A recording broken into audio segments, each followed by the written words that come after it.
Okay, now what we're going to do is we're going to verify identities. Okay, verifying identities is a little bit different than simplifying expressions. So verifying identities, what we're going to do is we are going to verify that this is equal to that, or number two's problem, this is equal to that. We're going to verify that. Now the way we verify it is that we start with one side and we simplify it just like we did previously, like with an expression, and then eventually get down to the other side. So I'm going to start, I usually always start with the hard looking side. So in this case I've got two sides. To me this is the harder looking side. And then what I'm going to do is I'm going to write the left hand side, there's two sides, left hand side, right hand side. The left hand side, and I'm going to simplify the left hand side by equals. Eventually I'm going to get down to sine squared of theta, which is the right hand side, and therefore I will have proved this identity. Now how do I get from here to there? Well, I use all those identities that I already know. Could be the Pythagorean identity, could be a reciprocal identity. All different types of identities that we have are applicable in these cases. Okay, so let's take a look about doing this problem. Now, I'm going to start with the left-hand side. Now, the way I like to write that is like to write LHS, left-hand side. I'm letting myself know that I'm starting with the left-hand side. Well, the left-hand side is cosine of theta times secant theta minus cosine of theta, right? That's the left-hand side. That equals that. That's the left-hand side. Now, if I distribute here, I'm going to get cosine of theta times secant theta minus cosine squared of theta, right? Well, that's kind of, yeah, that's what that is. That's kind of distributing, that's what I get. But note that secant theta is equal to 1 over cosine of theta minus cosine squared theta using our reciprocal identities. Secant theta is equal to 1 over cosine theta. Now when I multiply cosine theta times 1 over cosine theta, of course I just get 1. It's like 3 times 1/3, right? I get 1. And I get 1 minus cosine squared of theta, which we know using our sine squared plus cosine squared equals 1, our Pythagorean identity, that this equals sine squared of theta, which equals the right-hand side. So I started out with the left-hand side, and I used the sequence of equivalences. Okay, now let's try that second identity that we want to prove. We got 1 minus sine x divided by 1 plus sine x.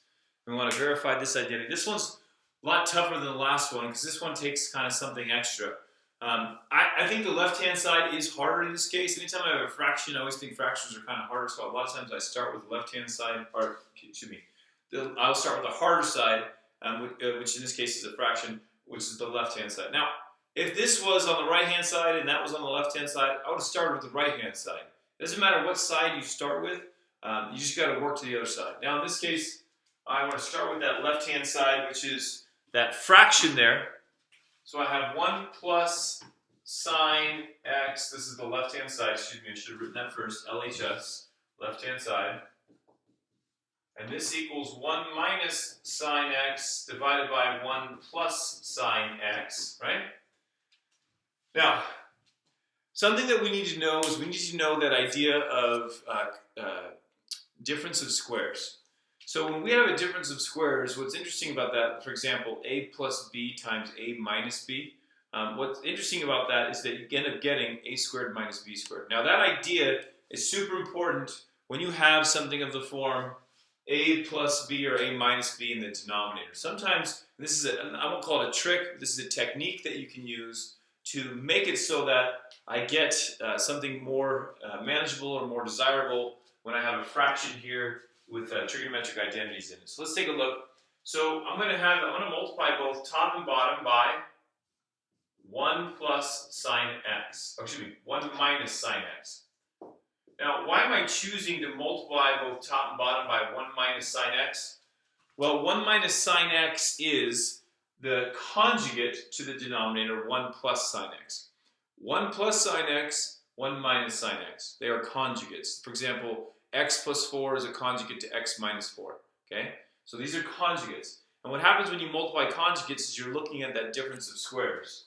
So let's go ahead and go through that. If I multiply the numerator times the numerator, the denominator times the denominator, this is what I get.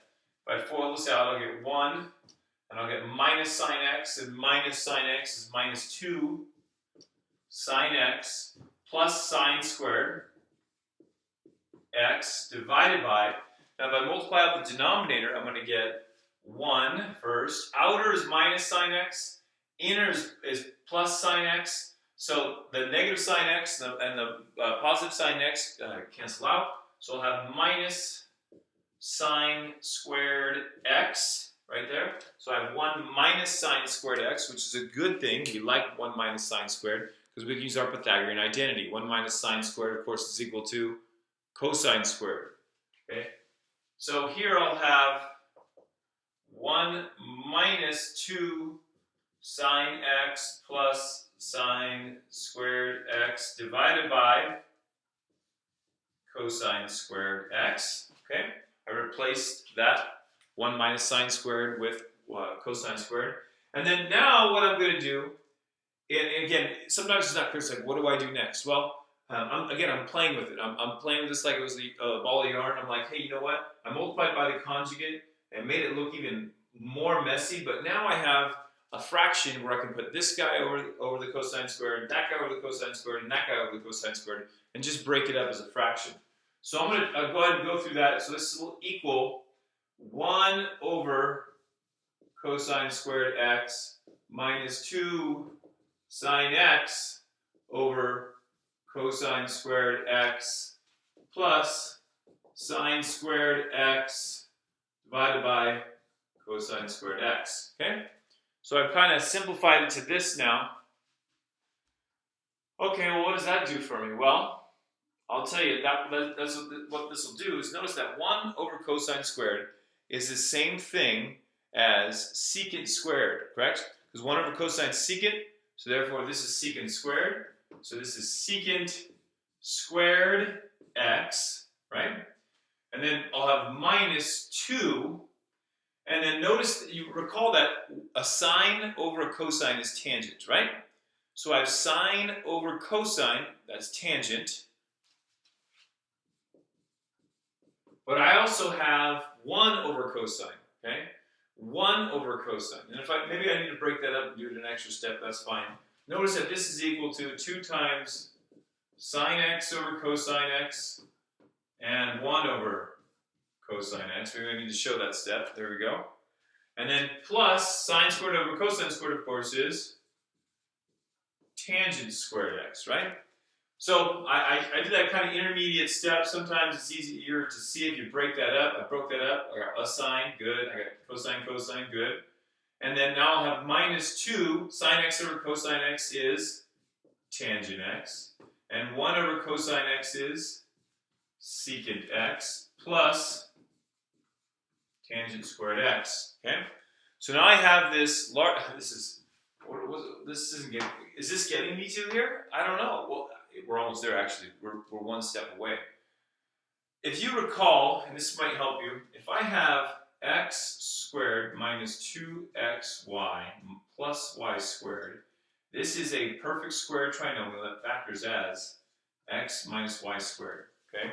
Because it is x minus y times x minus y, which is x squared, minus xy is minus 2xy plus y squared. So this guy can be factored this way.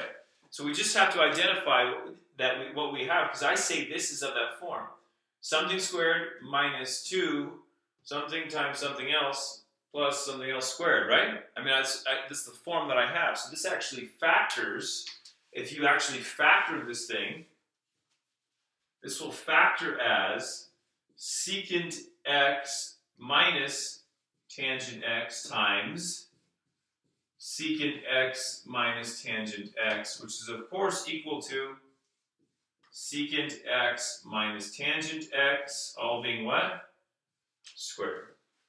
So this kind of makes it so that we have the right-hand side of our identity, which we wanted to get to, right? That's what we wanted to get to. We started with one side, we used a sequence of equivalences, and eventually got the right-hand side.